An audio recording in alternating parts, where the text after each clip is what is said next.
In order to demonstrate Codeigniter, I'll be creating a simple dynamic web page. If you haven't read the introductory section of the user guide, I encourage you to go ahead and do so. In particular, you should read the section that discusses the model, view, controller approach to application design, since Codeigniter is based on that approach. When you install the system, you'll have a directory structure that looks like this. I'd like to focus on the application folder, as this is where you'll be working most of the time as you build your own applications. You'll be building controllers. These are your PHP classes that are designed to take an incoming HTTP request and process it in some way. You'll be building view files. These will be your HTML web pages, or they can be page fragments like headers, footers, or sidebars. You'll also notice an errors folder here. This folder contains a couple templates that allow us to display various error types. For instance, if I were to load the index.php front controller, you'll see we're getting a 404 page, which happens to correspond to this template here. There are a number of ways you can add your own classes if you want, and you can also optionally create models to represent your data structures and interact with your database. Today, I'll focus on controllers and views because any application you develop with Codeigniter is going to minimally contain those two resources. So let's build a controller. When you name your file, it must be the same name as the class of the controller with a PHP extension. I'll call this one blog so I can use it in the next tutorial.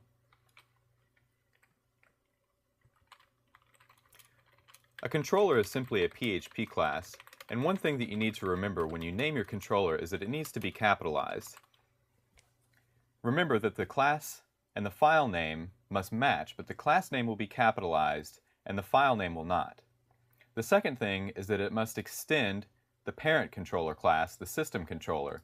By extending the main controller class, you allow your local class to inherit all the properties, methods, and resources that Codeigniter makes available to you. Okay, I've created a simple function called index. Index will always be the default function within your class, and I'll show you how that works in a moment. For now, here's a simple echo hello world statement.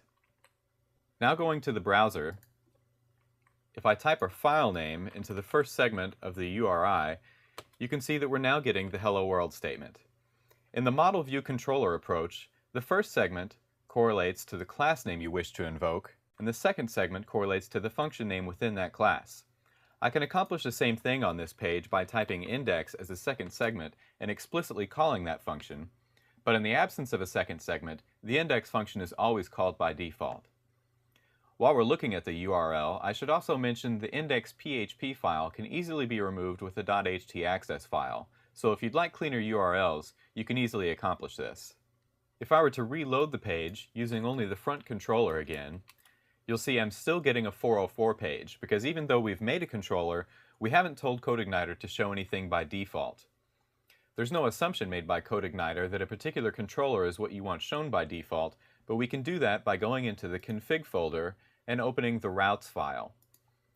This file lets us create mapping instructions for our URL, and among other things, allows us to specify a default controller. If I change this to blog, the controller we just created, and then reload the page, it's now serving that controller up as the default. Okay, I'd like to create a view file now. It's not really considered a good practice to send information to your web browser directly from your controller, so I'll create a corresponding view file to do that. I'll name this one blog view. Now, unlike controllers, which must be named identically to the class name, view files can be named whatever you want. I'm simply choosing this so that the correlation is clear for our tutorial, but you can name it with whatever type of abstraction you like. You can add further organization by creating subfolders within the views folder to give you a deeper structure if you want. For now, I'll just paste some simple HTML with a title and a page heading.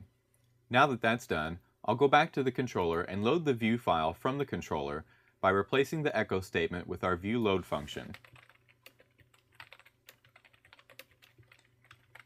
You'll notice that the parameter I'm using is the same as the file name for the view file. You can use the file extension if you want, but it's not necessary. I can now go back to the browser and reload the page and see that my new view file is being served up from the controller. At this point, the view file is just a static web page, so I want to replace some of these static elements with dynamic ones. Going back to the controller, I'll create a data array containing some dynamic information that I'll pass to the view file.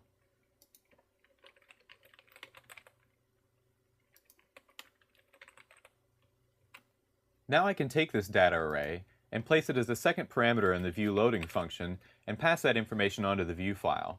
In doing this, the indexes of our array will also be converted to variables to make them easy to work with in our view files. So I'll go to the view file and I'll replace the static information with dynamic information with some simple PHP.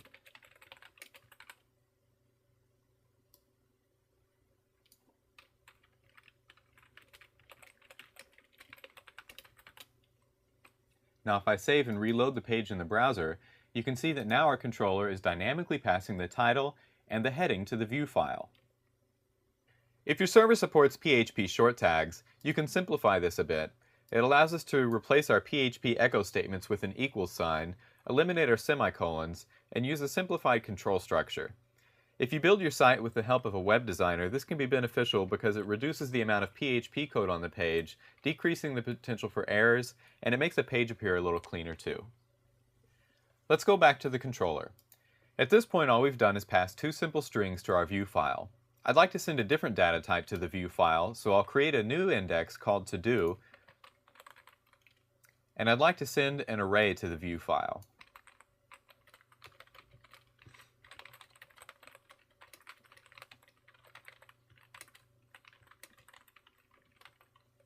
Okay, I've got an array with 3 elements assigned to an index called to-do.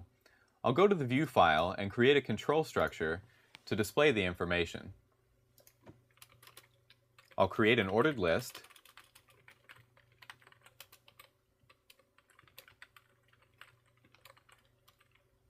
and I'll use a for each loop to do this.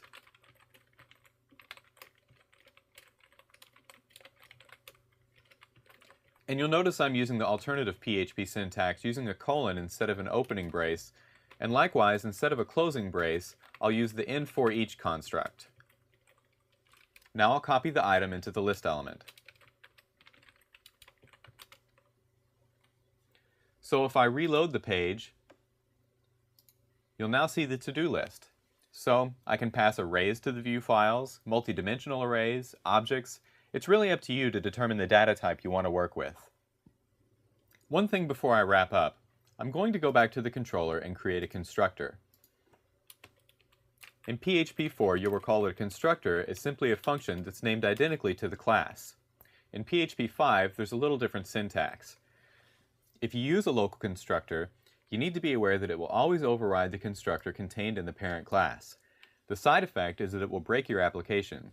If I were to reload the page, you'll see that I now get an error message. In order to fix this, we need to explicitly call the constructor in the parent class. With that single line of code, I've reestablished that relationship, and I can reload the page and see that my application is working again. So remember that anytime you use a constructor, to explicitly call your parent controller class. That's it. That'll round out the introductory tutorial. We created a controller, made a view file, generated some dynamic information that we passed to the view file, and this should give you a glimpse at how easy Codeigniter is to use. And if this is your first look at the model view controller approach, I think you'll see that it allows very nice separation between your application logic and your display elements. In later tutorials, we'll expand on this information. Thanks for watching.